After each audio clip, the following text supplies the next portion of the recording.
You wanted the best. You've got the best podcast. The hottest podcast in the world.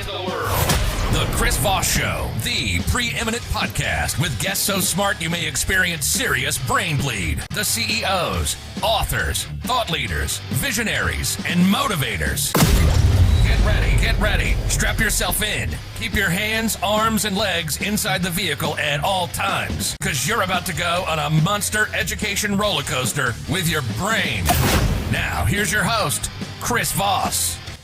Hi, folks. Chris Voss here from the ChrisVossShow.com, the ChrisVossShow.com. Welcome to the big show, my family and friends. We certainly appreciate you guys coming by the show today and sharing it all with us. Ladies and gentlemen, children of all ages, please turn your attention to the center ring. Welcome to the big show. As always, we have the most amazing authors and minds on the show. People that will make you brilliant, smarter, so that you can walk around and be as braggadocious as you want as to how intelligent you are more than the rest of the populace. No, don't lord around that way, but in your own mind, you can self-suffice some of your narcissistic ego by sharing and listening to the Chris Voss Show. Refer your friends and family, I guess is what we're saying. Go to goodreads.com/Chris Voss, youtube.com/Chris Voss, linkedin.com/Chris Voss, and over there on TikTok, Chris Voss 1. We're trying to be cool, and it's not working because we're old. But we're trying to keep up, so check that out as well. He is the author of the newest book that just came out November 8th, 2022. Gary S. Berger is on the show with us today. His book is called Einstein, the Man and His Mind. He had both. Clearly, I only have one, which is my man, but there's no mind. But we'll be talking about this amazing, beautiful book that he has put together, and we're going to have him brought right on the show. Gary, welcome to the show. How are you? I'm great. How are you, Chris? I am excellent, my friend. Welcome to the show. Congratulations on the new book. Give us a .com where people can find you on the interwebages in the sky. Well, the book is described. There's some photos, videos, and ways to see this book at the website Einstein- that's a hyphen, themanandhismind.net. There you go. So what motivated you on to write this book? Is this your first book? What motivated you on to write this book? Well, I mean, collect the photographs in it too, the visual aspect of it. What motivated me was I have thought about Albert Einstein for decades. When I was growing up, I heard a lot about him. I'm at the age where I was alive when he was alive. Mm-hmm. And when I first heard about relativity in school, I really didn't understand what it was. And I kind of more or less forgot about it. But later in life, in reading, about Einstein, I decided, hey, I really want to understand. I'm not a mathematician, I'm not a physicist, but I want to understand why he's so famous. Mm-hmm. What did he actually do? And so, over the course of about the last 25 to 30 years, I began collecting photographs and other documents, by Einstein, mm-hmm. And in studying them and, trying to learn, reading, watching videos, just trying to learn what I could. And then over these years, I realized, hey, I've got probably the largest private collection of original Einstein items anywhere. And I decided, hey, I can share this with other people and let them see and learn from it as well. So that was the concept behind this book. To me, it's different from other books about Einstein because it is based on photographs and other images, mm-hmm. Accompanied by a pretty concise text that explains, who he was and what his life was about from age 16 until his death at age 76. So there you go. Yep, it's in chronological order. It's basically, I would describe it as a coffee table type of book because it's oversized. It's quite heavy. Mm-hmm.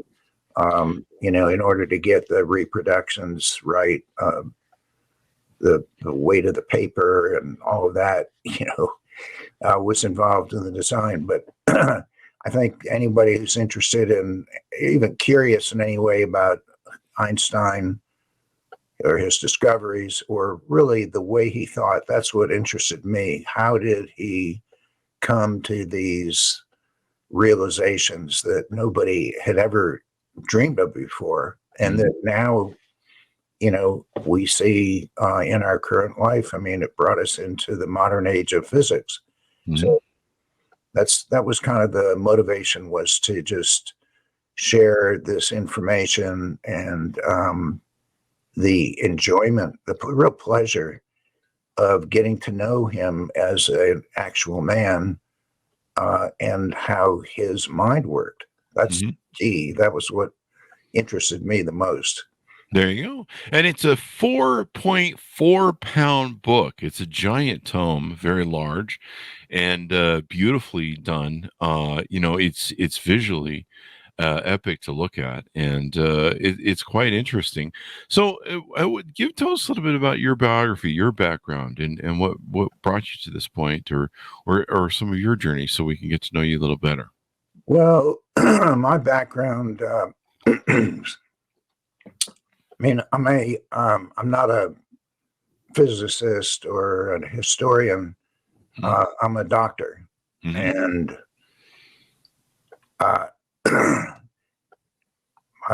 my previous work I published quite a lot, but it was all in medicine. This is really the first time in my life that I really, decided I wanted to write about this man that, to me, is one of the most incredible people who ever walked the earth. Again, it's like, I think what differentiates us from the other animals is our ability to think logically and also creatively. And he had this capacity far beyond, most ordinary people. Yeah. So, as I mentioned earlier, I think that when I was a teenager, I got to know a physicist who was a friend and a student of Einstein's. And so, I always had this kind of curiosity about Einstein. What was it? I know he's a genius. He's known all over the world, but what was it that he actually did? And that's what got me started on this project of learning. There you go. And so with these photographs, I mean, do you own the copyright to them? You've been collecting them over the years? I own a copyright to the book. The photographs, some of the photographs, the copyright is owned by the original photographer. We trace down, for every image that we used in this book, we trace down the ownership, and but most of it, I would say probably the majority of the photos in the book are mine in terms of copyright. There you go. And there's a lot of other things that are in here, like his notes that are very detailed, or things that he's thinking about. Things that kind of give you an insight to the glimpse of his mind. Tell us about some of those as well. So there's pictures of him and then pictures of his work. Hi, folks. Chris Voss here with a little station break. Hope you're enjoying the show so far. We'll resume here in a second. I'd like to invite you to come to my coaching, speaking, and training courses website. You can also see our new podcast over there at chrisvossleadershipinstitute.com. Over there, you can find all the different stuff that we do for speaking engagements if you'd like to hire me, training courses that we offer, and coaching for leadership, management, entrepreneurism, podcasting, corporate stuff. With over 35 years of experience in business and running companies as CEO. And be sure to check out chrisvossleadershipinstitute.com. Now back to the show. Yeah, actually, I'll show you. Just you mentioned the size and weight of the book. It's a big book, It is quite large. as you can see. It's But beautiful, though. it had to be this way in order to be able to reproduce, like photographs as they Uh-huh. were taken, as you can see. Wow. And even so, with this size book, there were a few of the photographs that we had to shrink in size, but everything else is true to actual size. So, Wow. So you can actually read his notes in the size that they would be, and get a good be able to kind of read it, because some of the notes and stuff, if you shrunk them down to a very small book, the handwriting and stuff that's on them would be probably harder to read. yeah. And, we kind of intersperse. You asked about different things like we intersperse with, when I say we, my co-author was Michael DiRuggiero, who owns the Manhattan Rare Bookstore, and he helped me over the years assemble this collection. But we kind of sprinkled in various anecdotes and little vignettes that make a point.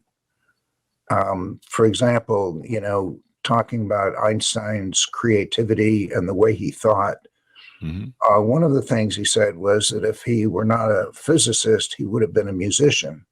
Oh, wow. And there's a picture of him in the book, kind of in his study.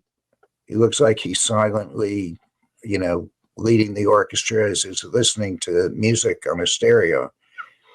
And he said, I think in music. I live my daydreams in music. Really? So it's kind of an interesting, just one little point. But I think that has to do with, again, this idea of creativity. Another thing that's included in the book was his son, Hans Albert, describing that whenever Einstein kind of came up against a problem that he was stuck and couldn't make any headway, he would resort to playing his violin. And after that, the problem would be solved. So he thought in this imaginative way. He created thought experiments, but he had this relationship between his ideas and music. I mean, that's kind of an amazing thing. Yeah. And it's an interesting balance to his mind and stuff, and what went into it. Being able to look at the world in a different angle. I think that's why one of the reasons people respect something like him is his ability to look at the world through a different lens than, what was accepted, and see things and kind of see into the future and understand the world. And I think that's why people have always been so, enthralled with him, really, when it comes down to it. So yeah, there's another little passage in the book that's interesting with a picture of him in California, and he went to see the opening show of a movie of Charlie Chaplin, and Chaplin was there. He and Chaplin exchanged some words, which have been quoted. Chaplin saying, or he said to Chaplin, you're amazing. You don't say a word, and the whole world understands you. Mm-hmm. And Chaplin's response was, but your glory is even greater. The world doesn't understand a thing of what you say, yet they love you.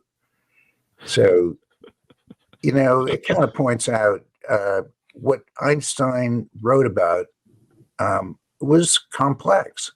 Mm-hmm. And most people, even his peers, the physicists of the day, really didn't understand all of it.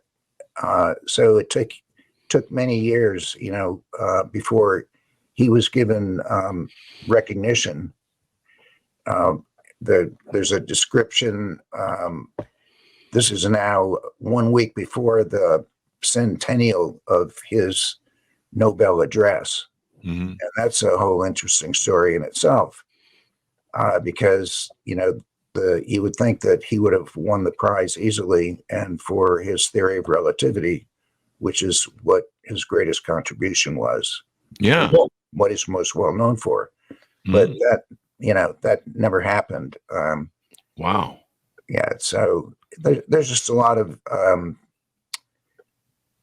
he had a very dedicated life, to his work, and his thought and his imagination of what the world really, how the universe really was.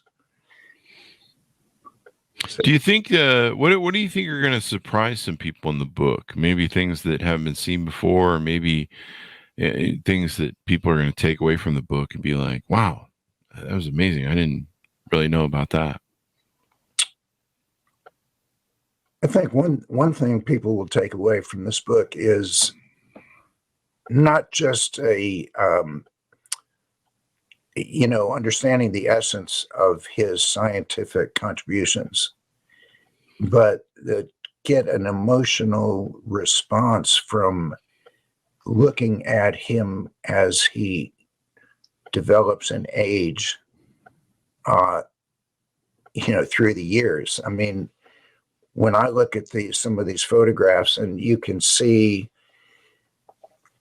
his emotions coming through, his ability to focus.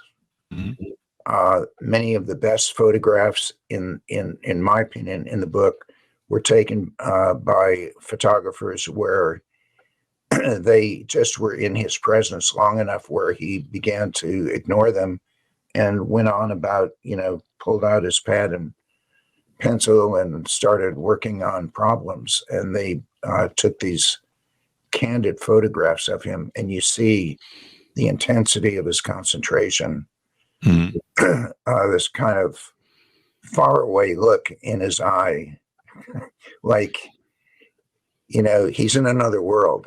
Mm-hmm. And it's captured in these photographs, and you see the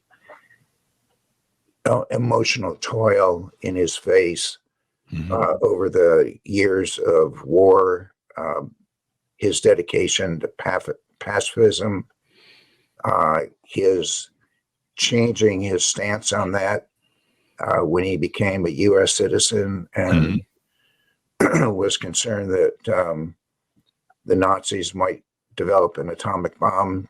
Mm-hmm. He was instrumental in bringing to the attention of President Franklin Roosevelt the theoretical possibility, that this could be done. And that was something that he regretted severely, when the bomb was actually dropped. Mm-hmm. You see these things, I think, that's what comes across to me about this book that's different from any book that's ever been written before that I know of. Mm-hmm. And is that you actually get to appreciate who, not only, what he did, how he thought, but who he was as a person. There you go. Here's an example of this where it's here he is. There's some notations here where he's working on problems relating to understanding gravitational forces, quantum theory, and the implications of general theory of relativity. I think one of his things is off. I see what the problem is here. No, I don't. I'm not Goodwill Hunting. But you've got these beautiful papers that, and so you can see, I think the point of intrigue really is you can see his mind, and he's working on this stuff, and the simplicity of it is extraordinary. And he's got these math equations there. He's clearly using that I flunked in calculus and could never figure out. So he's definitely probably a grade or two ahead of me on that. But no, I know that there was, we've had people on the show that, talked about his love interests and relationships and romances. I know there's a lot of love letters that he wrote, and he's very eloquent. And I think what was interesting about you talk about the emotion of the man. I would always have assumed that Einstein would be like, this very logical guy, like, I don't know, who's the Sherlock Holmes, Yeah, elementary, my dear yeah. Watson. And He here he was is emotional. Do you get any love letters making in the book, or is that kind of a separate thing? not the love letters, but Einstein, was definitely, he was a human being, Yeah. he wasn't perfect. Hmm. He had, personal issues like any of us do, but Hmm.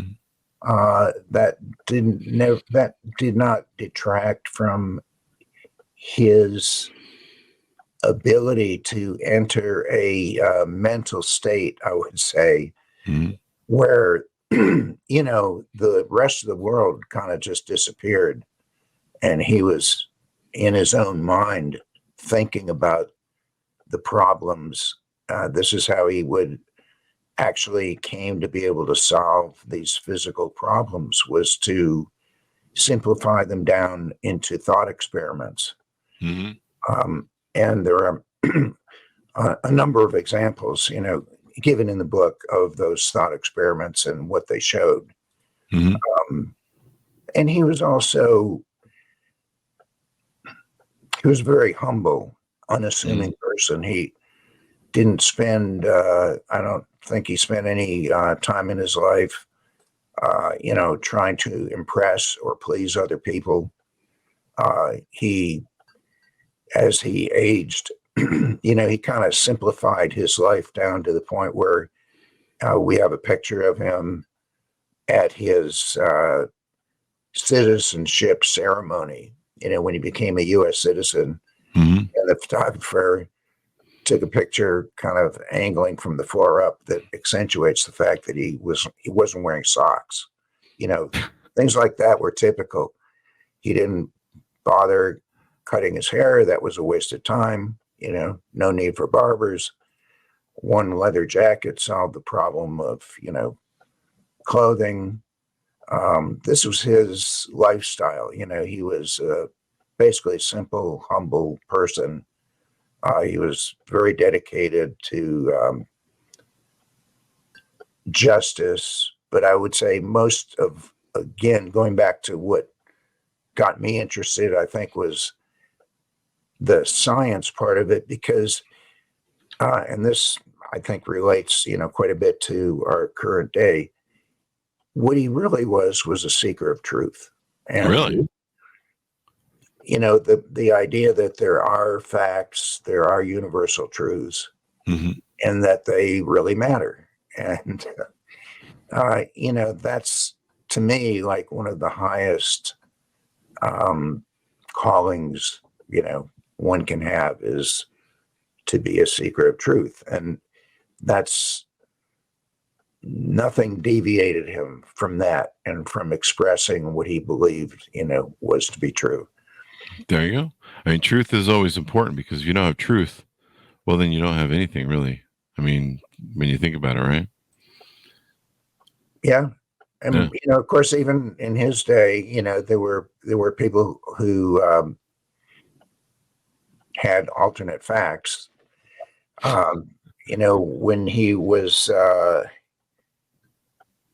When he departed Germany, as the Second World War, was beginning, he was able to get out of Germany before it. And his, because he was a pacifist and he rejected German citizenship, and he spoke out against, the warlike factions. There was a group called the 100 scientists who all signed a proclamation, stating that Einstein's theory of relativity, wasn't true. It was Really? yeah. Oh, yeah. And his comment was pretty simple when he said it would only take one, to prove me wrong. Wow. So, having 100 people saying something's not true doesn't make it not true. That's what I tell everybody when I'm trying to convince someone I'm right. So there you go. Well, it's a beautiful tome, and there's a lot of stuff in it. I think people are going to take away from it just some really great things. And any last thoughts or suggestions you want to make before we go out? Well, I just think, if you're interested in Einstein, this is something that I think you'll enjoy. It's not a book to be necessarily read from beginning to end. It's more one to browse through and think about, as you look at the images. They say a picture's worth 1,000 words.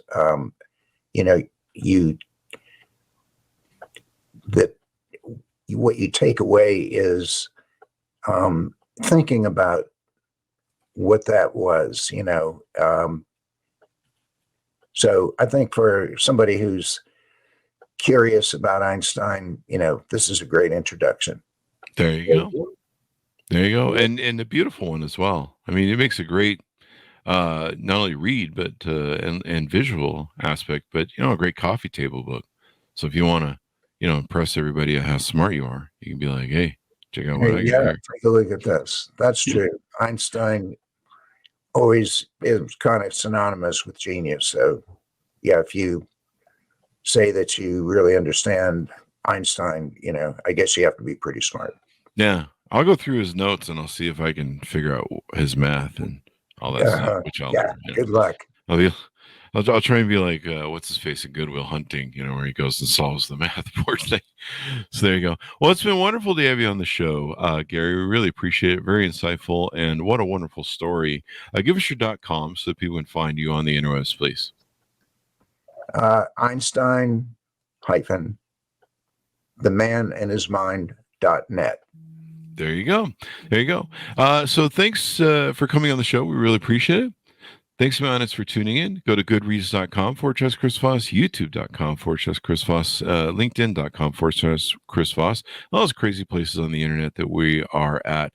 Pick up the book, order wherever fine books are sold, and share it with friends. The more we know, the smarter we are. Einstein, The Man and His Mind, came out November 8th, 2022 by Gary S. Berger and Michael, is it DiRuggiero? DiRuggiero. Mm-hmm. There we go. Anyway, thanks so much for tuning in. Be good to each other. Stay safe. And we'll see you guys next time. And that should have